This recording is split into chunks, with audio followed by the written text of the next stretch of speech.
speaking to us from the Forodha House, where there was a tallying of 41 polling stations. But let's get back to this conversation. And Lachi, let me bring you in. And Moshisho was raising a very interesting point that in every county you can't miss ghost workers and also the inefficiencies when it comes to running the counties. How can that be tamed? Because there's an oversight. You yourself was a senator before.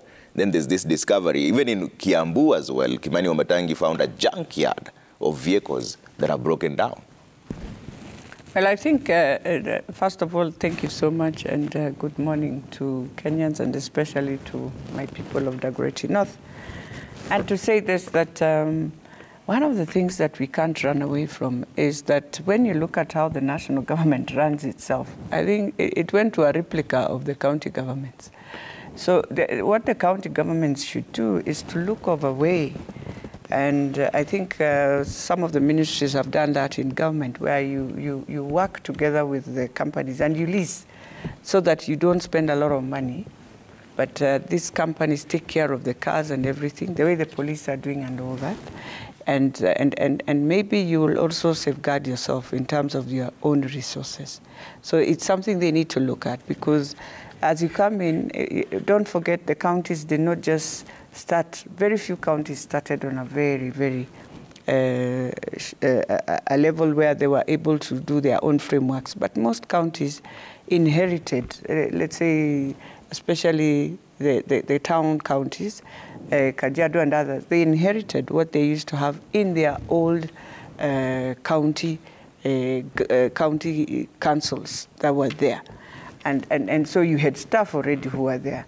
Now, what we need to ask ourselves also, and I know CRA has put in a ceiling of your staff, which I think the county assemblies follow so closely, even though even them, they have sort of a bloated staff, but not as the way the executive has.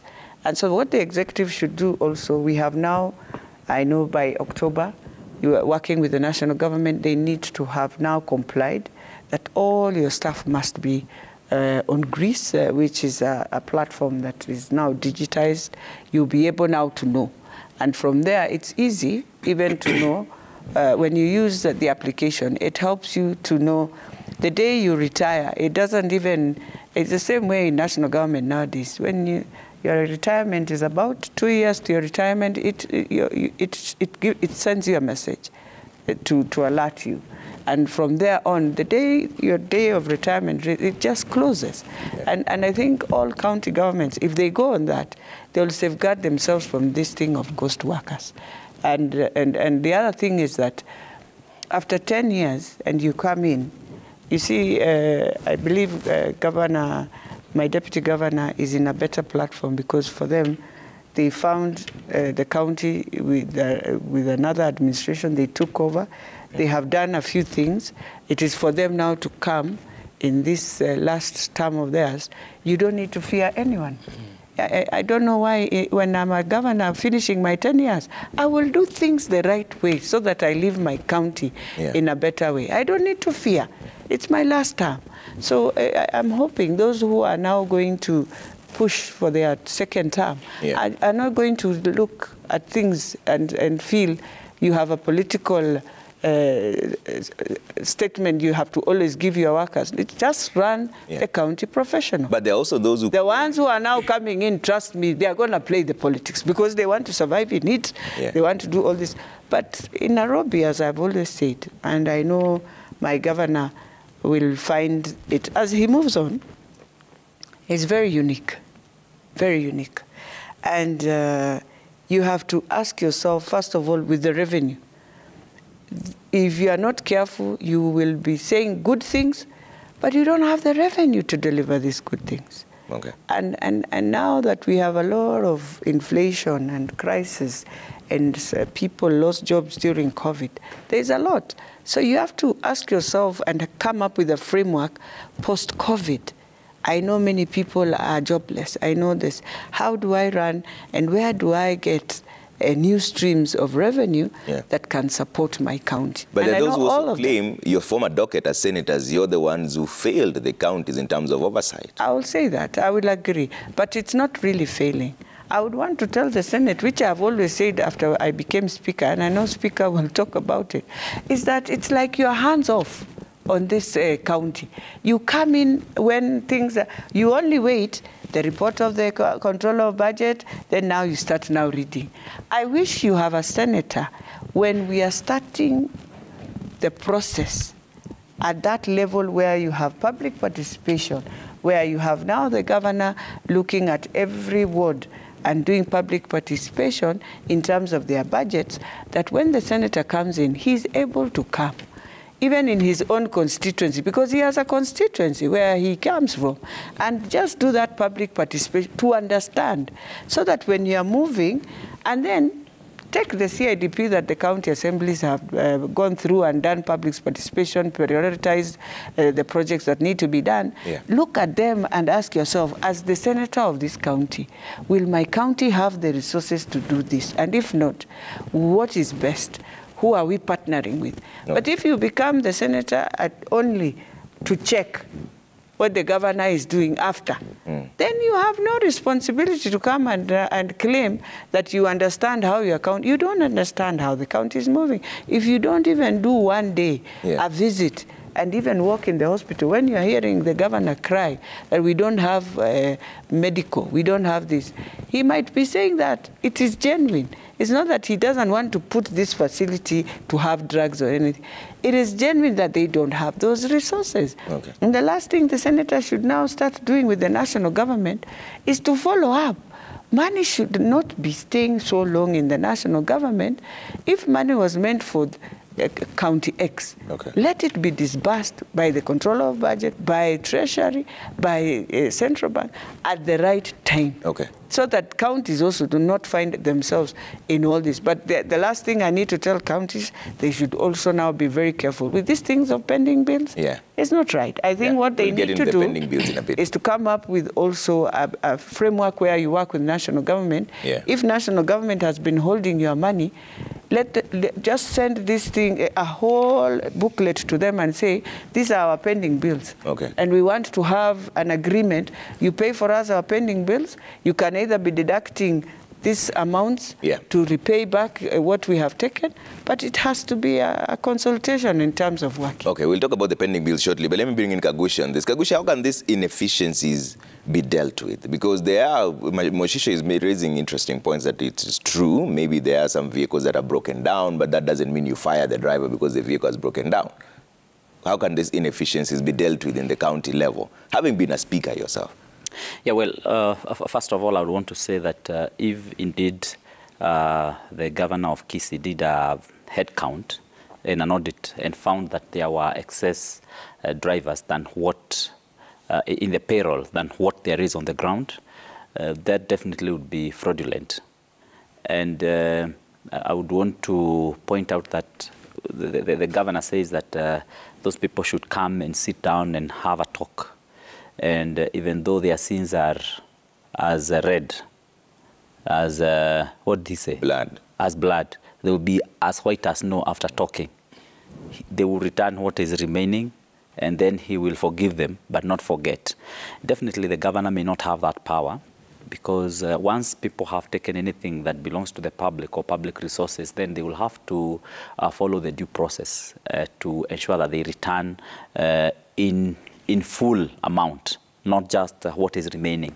But again, I would also want to warn our governors who have gotten into office that they need to be very careful about being populist. They need to know that the time for campaign is now over. They actually need to sit down and do the job and do it clearly, well. I've seen several governors making certain pronouncements, which sometimes are making me a bit worried. I've seen, for example, what happened in Nakuru. I've seen the governor writing off debts. I've seen what happened also here in Nairobi. Now I have seen, I can actually see what is happening in Kisii. They are good moves sometimes, but of course when you have power in your hand and you want to exercise so fast in its raw form, then one need to think twice because the campaign is over. Let the governors now stop being too populist and work. For example, that kind of an audit that is being done in Kisii, if the governor finds that there are some things which are not done right, even before you rush to the media, probably one of the things you want to do is to invite a proper investigating agency to try and find out exactly what happened. And then the report will not even be coming from you. The report then should even be coming from the agencies that are concerned. But of course, after having said that, I'm sure the agencies are on their way there now to do a proper investigation as to what happened, so that the public doesn't lose public resources. Now, what do we need to do to be more efficient? In every county, we have the County Public Services Board, which are charged with ensuring that the human resources are properly taken care of in the county. And this body, the County Public Service Board, is kind of an independent body, is an independent board. Yeah. It doesn't report to the governor, neither does it report to the assembly. It's quite independent. It's supposed to staff, it's supposed to remunerate, it's supposed to rationalize, it's supposed to do all those activities in the county. And so I would expect to also have a feel of what the Public Service Board is doing in Kisii County and also all the other counties. So I think that board needs to come out a little bit more strongly to ensure that, first, we do not have ghost workers. Secondly, we have only those people in the county who are able to deliver different roles in whatever capacity they have been employed. Definitely we have a challenge, again, of inherited staff who came from the defunct county councils and municipal councils and such kind of areas. Some of them were not necessarily well qualified to do the job, and so other staff were hired.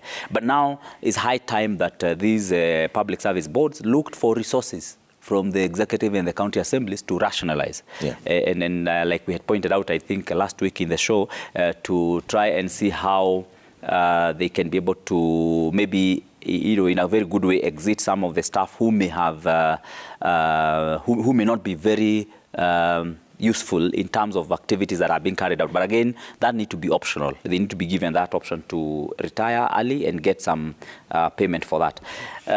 But we also need to ensure that the county assemblies are also oversighting the executive and are also able to check what is happening with the human resources.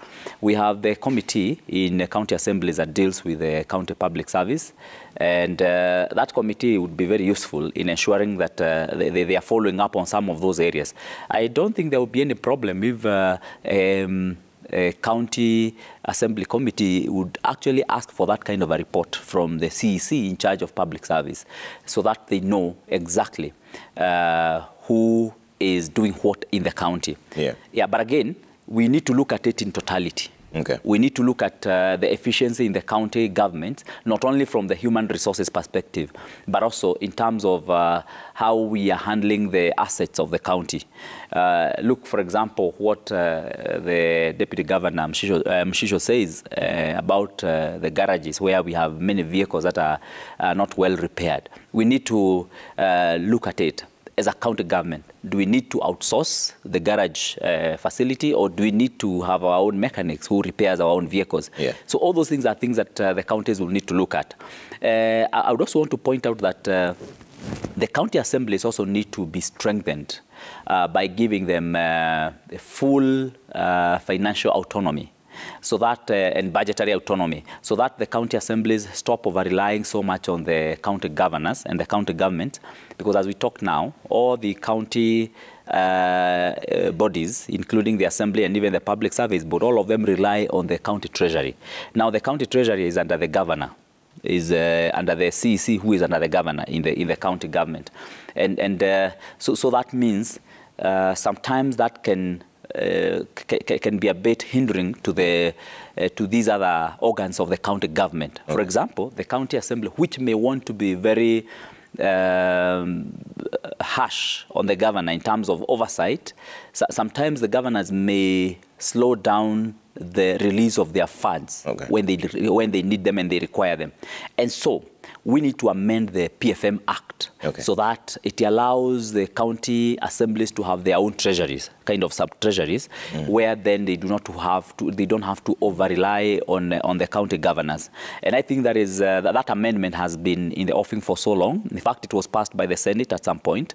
It went to the National Assembly, but I know it has been resisted by the National Treasury over the years, and I want to hope that now that we have a critical mass or critical number of member of county assemblies who are now in the National Assembly and in the Senate, we will probably be able to pursue this so that we can be able to give these bodies and these organs a proper financial and budgetary autonomy. And that will definitely give them a better voice in terms of oversighting the governors and the county executives. And definitely the virtue of honesty and integrity is also very key and very important in this. Because whereby someone want to do monkey business, they will somehow still keep on getting ways of doing monkey business in the county government. So we need to have the county governors plus the executive being straightforward and helping us to deal with the problem of resources leakage in the counties, because we need these resources so much to help our people, particularly with the health facilities that we have, and also to use those funds to develop the county in other areas. Let me bring in Governor Natembeya, His Excellency George